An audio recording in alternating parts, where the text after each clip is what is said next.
Hello students, आज की video में है एक्सरसाइज 6.3 का question number 23। If the points -2, -1, 1, 0, x3 and 1y form a parallelogram, find the values of x and y। हमें चार points दिए हुए हैं जो कि किसी पैरेललोग्राम के हैं और हमें x और y की वैल्यू को फाइंड करना है। देखिए, मान लीजिए ये कोई पैरेललोग्राम है और उसके ये चार पॉइंट्स दिए हुए हैं। हमें उन पॉइंट्स को हमने मान लिया है ABCD और उनके जो कोऑर्डिनेट्स है वो क्या है, -2, -1, 1, 0 एंड C के हैं x3 एंड D के कोऑर्डिनेट्स हो गए 1 एंड y। ठीक है, तो अब ये जो इसमें हम डायगोनल्स तो ड्रॉ कर लेंगे, तो उसको वो जहां पर बाइसेक्ट करता है उस पॉइंट को हमने मान लिया O। अब देखिए, क्योंकि क्वेश्चन में ये कहा जा रहा है कि ये पैरेललोग्राम है, तो इसका मतलब ये है कि जो AC का मिड पॉइंट O है वो BD के मिड पॉइंट O के कोऑर्डिनेट्स के इक्वल होगा। ठीक है, यानी कि जो O के कोऑर्डिनेट्स आएंगे वो AC के हिसाब से और BD के हिसाब से इक्वल होने चाहिए। ठीक है, क्योंकि क्वेश्चन में ये कहा जा रहा है कि ये एक पैरेललोग्राम है, इसलिए। ठीक है, तो देखिए हम जो चीज हमें मालूम वो लिख लेंगे। हम सबसे पहले लेट करेंगे, लेट द कोऑर्डिनेट्स ऑफ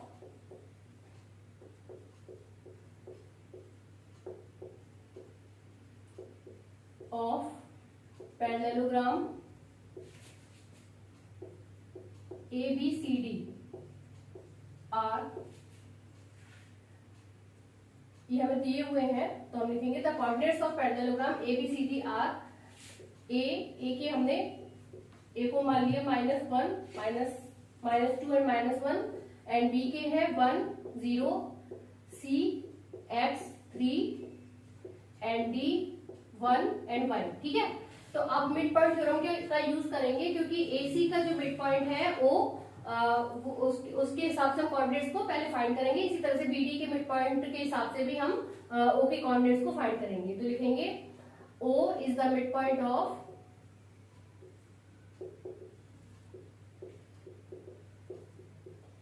पहले AC के हिसाब से कर लेते हैं, AC then coordinates of O will be। तो A और C के हम कोऑर्डिनेट्स के हिसाब से यहां लेंगे x1 plus x2 divide by 2 mid point theorem के हिसाब से, and y1 plus y2 upon 2। ये फॉर्मूला होता है मिड पॉइंट थ्योरम का। अब यहाँ पर x1 क्या है, -2 और x2 है x अपॉन 2 हो गया, एंड y1 हो गया -1 प्लस 3 अपॉन 2। तो यहाँ पर ये आ गया -2 प्लस x अपॉन 2 एंड ये हो गया 2 अपॉन 2, इसका मतलब 1। ठीक है, तो ये AC के हिसाब से हमने O के कोऑर्डिनेट्स को फाइंड कर लिया। अब BD के हिसाब से हम करेंगे, तो लिखेंगे O is the mid point of BD, then the coordinates of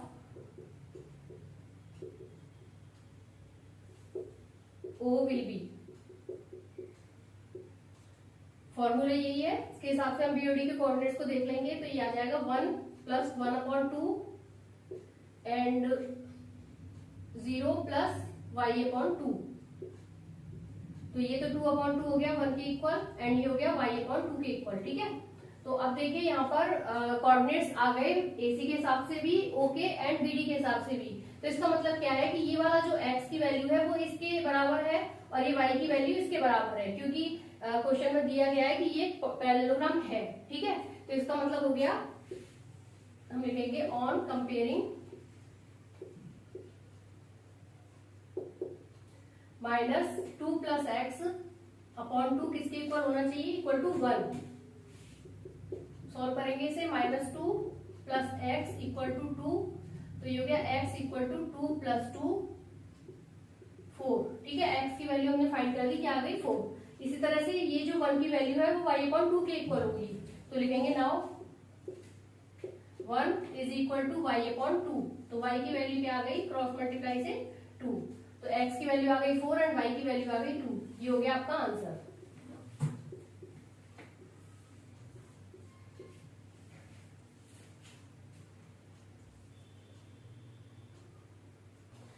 question number 24, the points A 20, B 91, C 11, 6 and D 44 are the vertices of a quadrilateral ABCD. Determine whether ABCD is a rhombus or not. यहाँ पर हमें 4 points दिए हुए हैं, वो किसी quadrilateral के हैं और हमें ये प्रूफ करना है कि वो रोम्बस है या नहीं है। तो देखिए रोम्बस या पैरेललोग्राम की सेम प्रॉपर्टी ये होती है कि इसके जो डायगोनल्स होते हैं वो जिस मिड पॉइंट पर बाइसेक्ट करते हैं, इंटरसेक्ट करते हैं, उसके कोऑर्डिनेट सेम होते हैं। ठीक है, जैसे कि मान लिया ये कोई रोम्बस है या पैरेललोग्राम कुछ भी मान लीजिए, तो उसके जो डायगोनल्स इंटरसेक्ट करेंगे किसी पॉइंट पर, मान लीजिए पॉइंट है O, इस पर इंटर, तो यहाँ पर जो कोऑर्डिनेट्स होंगे इसके सेम होंगे दोनों साइड से, यानी कि इस वाले डायगोनल्स के हिसाब से भी और इस वाले डायगोनल्स के हिसाब से भी अगर हम मिड पॉइंट निकालेंगे तो वो सेम होना चाहिए। ठीक है, इसकी ये प्रॉपर्टी होती है। तो यहाँ पर ये हमें पॉइंट दिए हुए हैं, ये हो गया A, ये B, C and D। A के कोऑर्डिनेट्स है 2 और 0 एंड B के है 9 एंड 1, C के है 11 एंड 6 एंड D के है 4 एंड 4। ठीक है, तो अब हम यहाँ पर ये देखने के लिए, प्रूव करने के लिए कि रोम्बस है या नहीं है, O के कोऑर्डिनेट्स को फाइंड करेंगे। देखिए जो चीज गिवन है उसको लिख लेंगे, हम लिखेंगे the coordinates of quadrilateral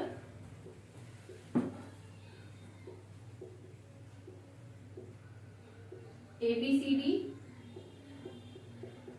are, ये है उसके 2 0, B 9 1, C 11 6 एंड D इसकी है 4 एंड 4। ठीक है, तो अब हमें ये प्रूव करना है कि रोम्बस है या नहीं, तो हम मिड पॉइंट थ्योरम के हिसाब से O के कोऑर्डिनेट्स दोनों साइड से फाइंड करेंगे। अगर वो सेम है तो ये रोम्बस होगा और अगर सेम नहीं है तो रोम्बस नहीं होगा। तो हम लिखेंगे O is the midpoint of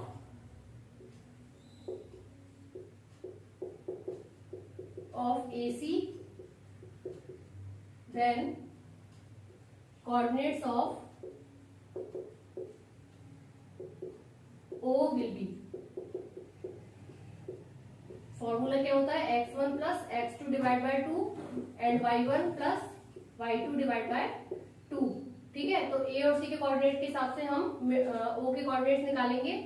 तो 2 plus 11 divide by 2 and 0 plus 6 divide bye 2, तो ये आ गया 13/2 एंड ये हो गया 6/2 यानी कि 3। ठीक है, इसी तरह से हम BD के हिसाब से कोऑर्डिनेट को देखेंगे, अगर ये इक्वल है तो रोम्बस होगा, नहीं तो नहीं होगा। तो लिखेंगे O is the mid point of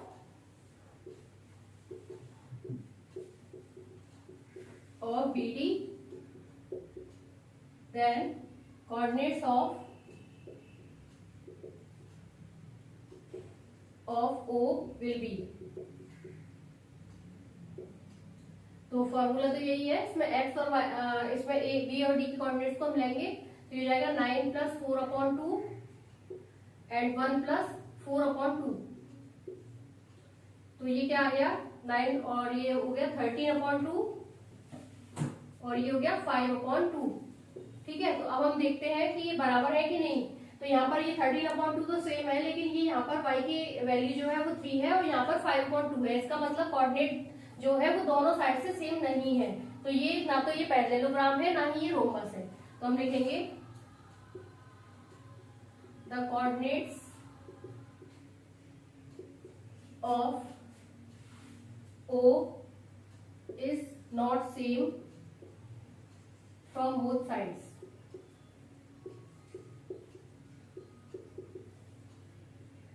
So it is not a parallelogram and not a rhombus. ठीक है,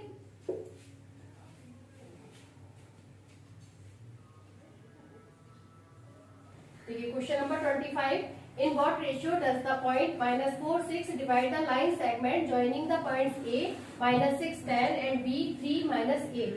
ठीक है, हमें यहाँ पर कोई लाइन सेगमेंट दी हुई है और उसके 2 पॉइंट्स हैं, एंड पॉइंट्स हैं, वो दिए हुए हैं और कहीं बीच में कोई पॉइंट है तो वो किस रेशियो में लाइन को डिवाइड कर रहा है वो हमें फाइंड करना है। देखिए मान लिया ये लाइन है, इसका एक पॉइंट है ए एंड बी, और यहाँ पर कहीं बीच में उस पॉइंट को मान लेते हैं पी। ठीक है, तो ए पॉइंट है, इसके कोऑर्डिनेट्स दिए हुए हैं -6 एंड 10, एंड बी के दिए हुए हैं 3 एंड -8, और पी के जो पॉइंट है वो क्या है -4 and 6।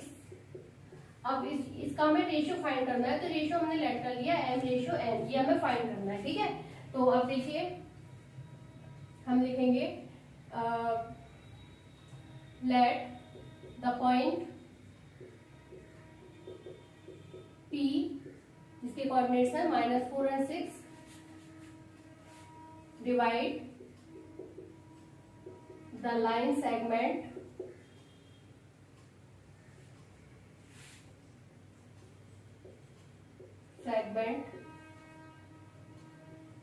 joining the points A -6 10 and B 3 -8 in ratio of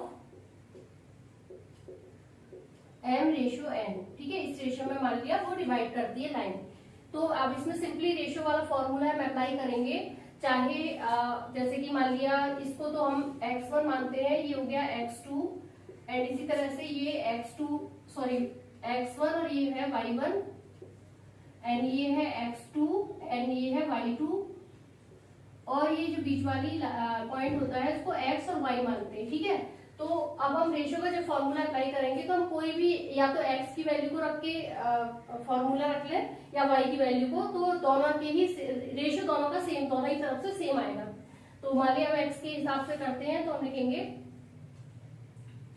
now x is equal to m x2 plus n x1 upon m plus n। ठीक है, x इक्वल टू हमने ये रखा है, हम y इक्वल टू भी अगर रखेंगे तो हमारा फॉर्मूले में y आ जाएगा यहाँ पर, लेकिन रेशियो सेम आएगा दोनों ही तरफ से, तो हमें किसी एक के हिसाब से हम इसको फाइंड कर सकते हैं रेशियो को। तो x की वैल्यू क्या है -4, m फाइंड करना है, x2 की वैल्यू है 3, n x1 की वैल्यू है -6, m plus n cross multiply करेंगे तो ये हो जाएगा -4n equal to 3m -6n, -4m 3m इधर आएगा, माइनस का 3m हो जाएगा, इस तरह -6n है, ये प्लस का हो जाएगा +2n, ये हो गया -7m इक्वल टू -4n। ठीक है, माइनस से माइनस कैंसिल हो गया, तो m रेशियो n क्या आ गया, m की वैल्यू 4 और n की वैल्यू 7, तो 4:7। ठीक है, तो अब एक ही तरफ से हमने x की वैल्यू को रख के रेशियो फाइंड कर लिया, y की वैल्यू को रखेंगे तो भी सेम रेशियो आएगा, तो ये हो गया आपका answer 4:7।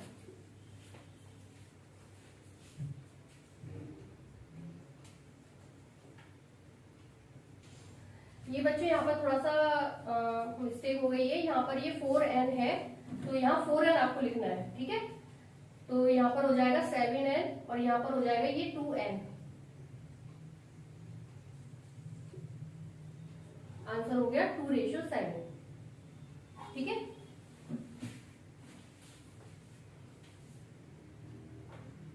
Question number 26, find the ratio in which the y axis divide the line segment joining the points 5 -6 and -1 -4 also the coordinates of the point of division.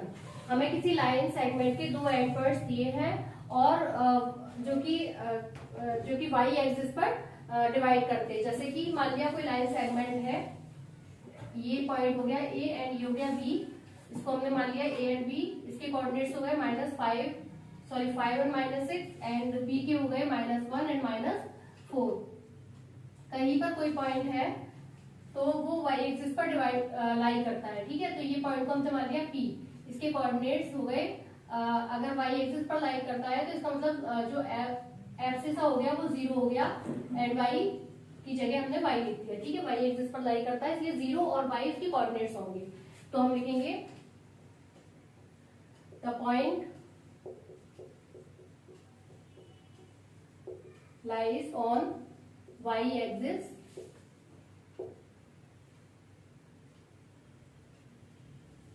So the coordinates of point P 0 y, ठीक है। तो इसके coordinates क्या हो गए 0 y। तो यहाँ पर हमें क्या फाइंड करना है, रेशियो फाइंड करना है। तो सबसे पहले तो हमें मालूम है ये x1 होता है एंड ये वाला y1 होता है।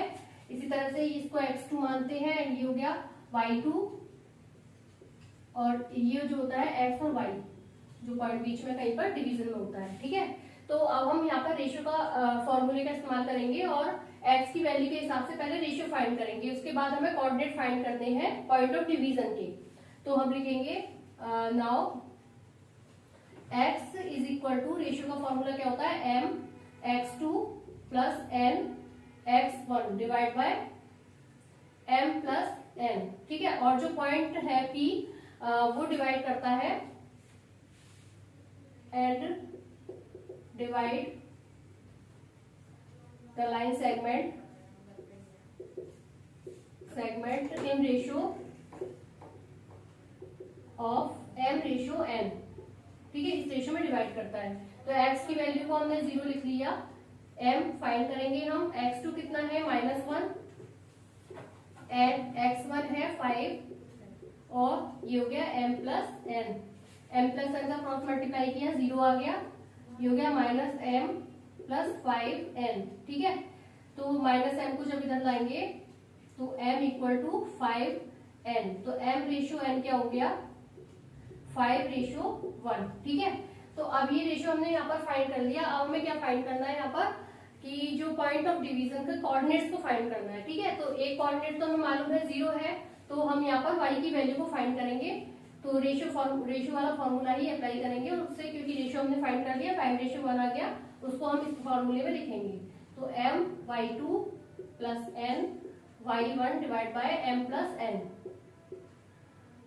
y इक्वल टू m कितना है 5 है, तो 5 इंटू y2 आ गया -4 प्लस n की वैल्यू कितनी है 1 और y1 है -6 डिवाइड बाय हो गया 5 plus 1, y equal to -20 and -6 divide by 6, तो y इक्वल टू क्या आ गया -26 divide by 6।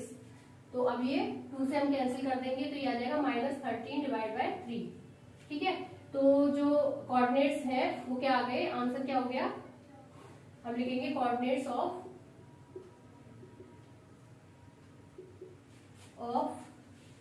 Point of division,